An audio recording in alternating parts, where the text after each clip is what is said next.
Quvvatning hammasi go'sht emas qarindoshlar. Ba'zi qarindoshlar aytgan qo'lligroq yan tinimiz ojiz ekan desa, go'sht yesam beshim og'riydi, go'sht yesam qavziyatlab qolibmi, go'sht yesam qon besimim o'lib qoldi. Kim sizni go'sht yeng dedi? Men sizni quvvatli yeng dedim. Quvvatning hammasi go'sht emas. Unda bo'lsa nima aytamiz? Unda bo'lsa avval bir yurak belgisini besib o'tamiz. Yeni tuxum deyotgan bir narsa var bizning oramizda. Bak unutib qoldik. Siz bak nochi narsa dedi.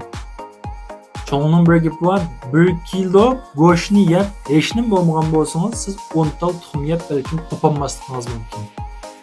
Mushu gapning uzdidan bu tuxumning qanchalik quvvatli ekanligini bilib olib bu tuxumni qon besim bor yesin butto, oshqozon ojizligi yesin butto, diabetli yesakmi butto, qon ozligi yesakmi butto, revmatizm yesakmi butto, bu hech joyga taqashmaydi.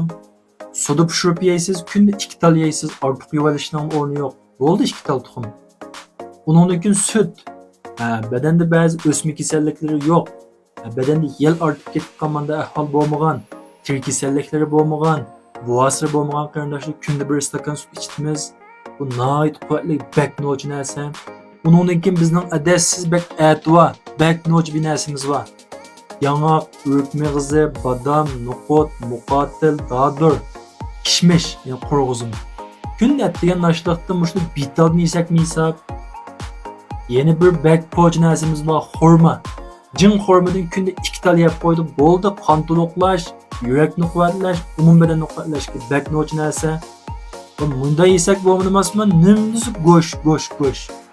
Voy bizning badanimiz go'shtlar bilan urtmaydi qarindoshlar. So'ngak bor bizda. So'ngak mana tushpayimiz bo'lmaydi. So'ngak nima? Degan kalsiy, sut ichitmaz. Aqsil uchun tuxum yetmez, aqsilmi nayt muhim narsa, aqsil kamlab ketsa bo'lmaydi.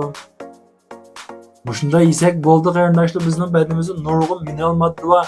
Hattoki bizga ziyonliq deb qaralgan qondagi xolesterin, qondagi may miqdori tushib ketsa bo'lmaydi, oshni to'liqlab turmasak bo'lmaydi. Oldida bir so'zladim, sog'lomlik degan, tangpungliq degan gap, qandaqdir binasini oshirib o'tdan yoki kamlab o'tdan degan gap emas. Hamma narsa o'zining odatiga turmasa bo'lmaydi. Shunga tamoqni oz yeyli, sarxil yeyli, quvvatli yeyli. Xush belgisini besib, beni xushlaştırın. Aman.